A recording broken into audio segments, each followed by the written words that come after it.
as a Lion, but damn, but Moss was a Viking. I know I'm torn between that because they both. You know, you really have to go into stats. Oh, we just gonna go off the eye test. Or just off the eye test? We're not gonna dive into the stats. Well, then I'm going Randy. Okay. Going Randy. Because we could go into the stats, but we know they both dominant. Because let's. I'm gonna say like this: Randy Ball, you put that bitch down deep, you catching it every time. He gonna get it. Calvin, he might not, but it was a good chance he would. But see, Megatron, he always had a defender on him when he went up for a ball. Or two. Or three. 2 or 3. Moss, them niggas was behind him. He was too fast. He running up under that bitch every time. And so it's like jump balls against free balls. So that's why I got to go with Moss, man. I think, Moss. And remember, Moss was a better route runner. Culpepper, would you say he was a better quarterback than Stafford? And when he was good? Culpepper? Yeah. When he was actually good. Not when he came to the Lions. I'm talking about that. Yeah. That Viking Culpepper. Yeah. Yeah. So I think he was a little more accurate too. I think he was too. And I think that's why you see Moss, you like, man, he just open. You know what I'm saying? When you got somebody that can put it right where it need to go to throw you open, that's how it's gonna look. Mm-hmm. So, every time I remember Johnson with a deep pass, he had to jump and get it.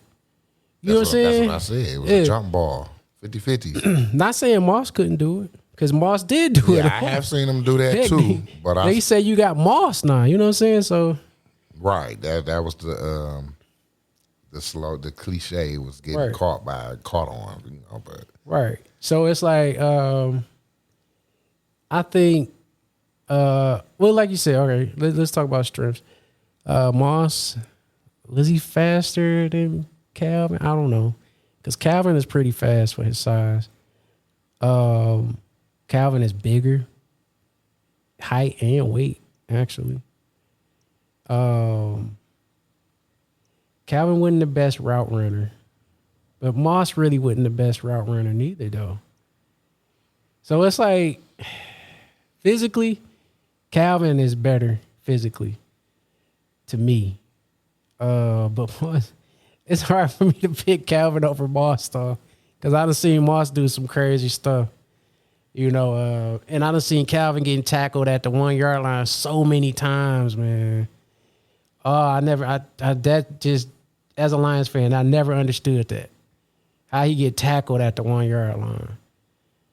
And Moss, you see him, he go score. When he played that couple, was that one season with Brady? Moss.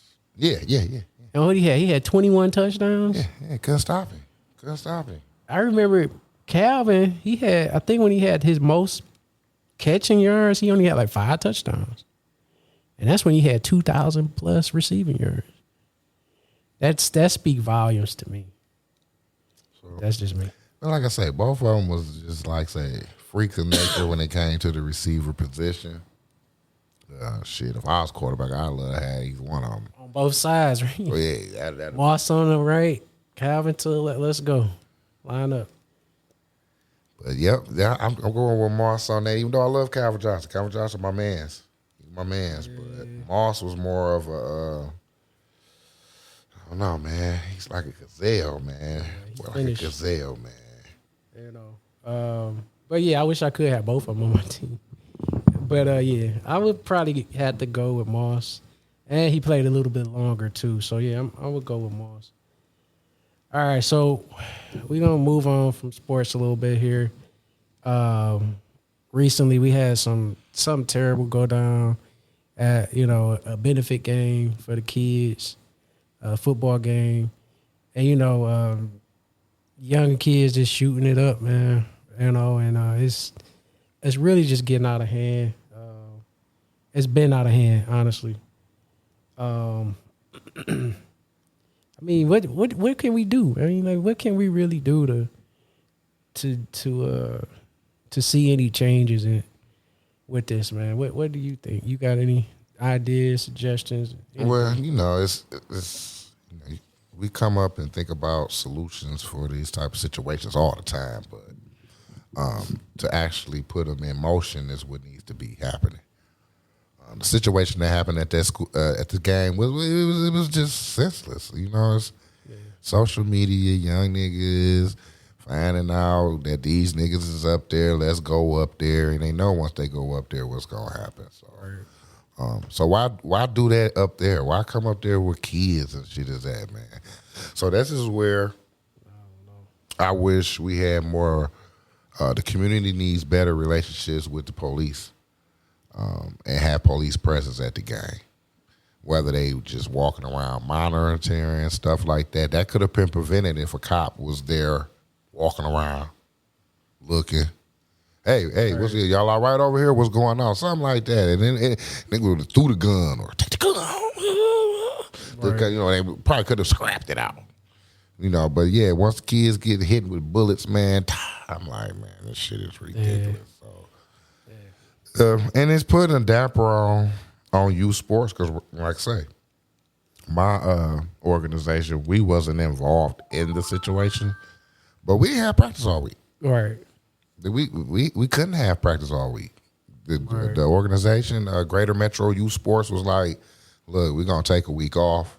Yeah. We did do one day for kids mentoring, which means you could come to practice. We're not going to practice, but we do want to talk with y'all. If anybody, was traumatized by this, if you knew that little girl that was shot or that little boy that was shot, just, and wear them of their safety. So we need practice all week, and it's up in the air if we're going to practice next week. The season right now over that incident is in limbo. See. So. That's not right. Especially the kids definitely need an outlet, in football and basketball and all that, like, that's real important, for our youth to get out there and be able to do something positive and learn that, community and team and all that. So, I'm just tired of seeing it, man. It's just so prevalent, and we really need to figure something out. Like you said, we always come up with these solutions, but what are we going to do, honestly? Like, and we can't leave it to the cops to do it because, I don't really trust the police. I think we need more parents to be involved. Yeah. And then when I say that, we're not asking you to be a superhero. We're not asking you to show up. To come up and you could carry a gun and you want to walk around and show it as intimidation.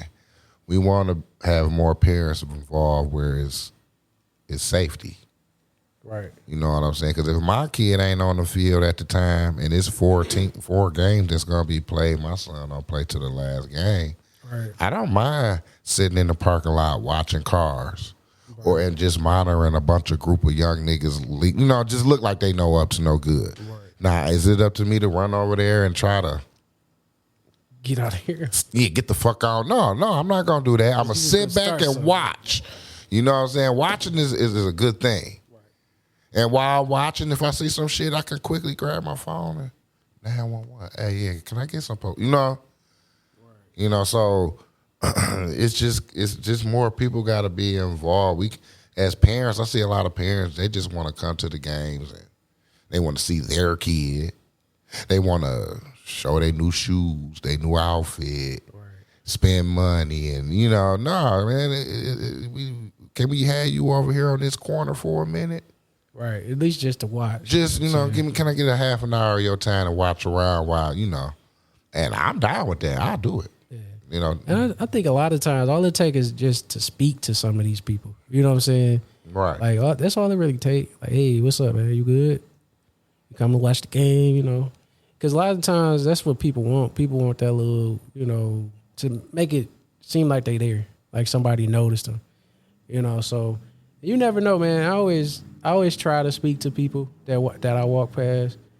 At least I try to. I'm not perfect, so sometimes I don't. But you never know what that hello or how you doing today could do for somebody. Right. You don't know what they was thinking before. You know what I'm saying? You got there or before what you said. So yeah, I think we just need to do better at acknowledging each other because I can tell you how I walk by a lot of people, in my day, and you don't talk to them or nothing. You know what I'm saying? And I hate that it's like that. I hate that it's like that. So we really need to let's just start let's do small stuff. You know what I'm saying? Let's just start trying to talk to each other. Let's get to know each other. And stop getting so mad over every little thing, man. Like, you know what I'm saying? Hey, if somebody looked at your girl, so what? So what? Your girl look good. Hey, cool. Right. Move on. You know what I'm saying? Right. Just like you say, sometimes just a quick conversation standing in the store. You might say, a guy might say, hey, how you doing? You say, hey, what's up, man? Nothing much, Ready for the game tonight. With anything. Right. That little conversation can make you feel good and make that person feel probably even better. Yeah. Take your mind off of shit that you really didn't. Like I say, just being more communication. How I want to put that? Being more sociable with each other, man. Right. You know what I'm saying? Not just walking around with attitudes and then, like I say, motherfuckers be in competition with you don't even know, dog. Like that's the world. And that's everybody. That's everybody. That's how it always been. So, we need to, let's get over that, man. Let's start showing more love to each other. You know what I'm saying? Love, I ain't saying like be all, oh, brother, how are you? But what's up? You good? Cool. Move on. You know what I'm saying? Like, man, that's all. That's all it really take a lot of times. And people help you out a lot. You know what I'm saying? Just because you spoke to them, hey, man, you can do this right here to make your shoes look, you know what I'm saying? Or like you can add this to this little stuff like that. That happened to me a lot too. Like, hey, your tank is, something happened. Like just small stuff like that. I think that's going to change, man, a lot. But, hey, let's get back to loving each other, Simple stuff. So let's move on. Let's get to the music a little bit. We've been waiting on this Kanye album for weeks now, right? And nothing's out. To me, it seemed like he's trying to make it as though he gonna drop whenever he ready, and you just got to sit back and appreciate it. That's that Kanye. What do I want to say? Cockiness. He always had that. He just feel like he run the rap game, and you just got to sit back and call him a genius. But I did see Nas dropped his album King's Disease 2, which is excellent if you haven't heard it yet. And Hit Boy produced a lot of the stuff. Listen to this real quick. Listen to what Hit Boy had to say about Kanye.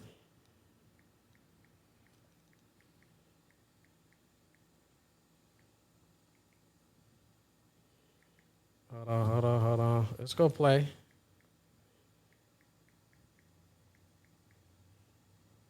Hold up, man. I'm not going. Hold on, man. It be a lot of days, man. It's just me and fucking Nas in the studio, bro.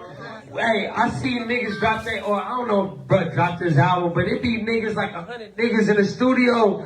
It's just me and bro. Do y'all hear this shit? It's just me and this nigga in the studio. He's barring up. I'm making beats. No hoopla. We're not on fucking Twitter bothering y'all. We're not on IG Live putting a fucking weird ass stream up, nigga. We fucking doing this shit for real, nigga. Nigga, stop playing. Stop playing, nigga. We really do this shit, bro. It's not 100 niggas producing a beat. It's not 100 niggas fighting a... Hold up. So he's just basically going all in on Kanye, saying that it's just him and Nas in the studio, and it's not 100 people in there with him trying to produce a beat, sleeping in stadiums, doing all that weird shit Kanye do. Kanye, we really just looking for this album, my guy. I won't necessarily say I'm looking forward because, I feel like this whole thing you did with the church, man, I don't really like it. I feel like you just capitalizing off of, the black community again. And, I don't really appreciate it, As a person, I believe in God, and I just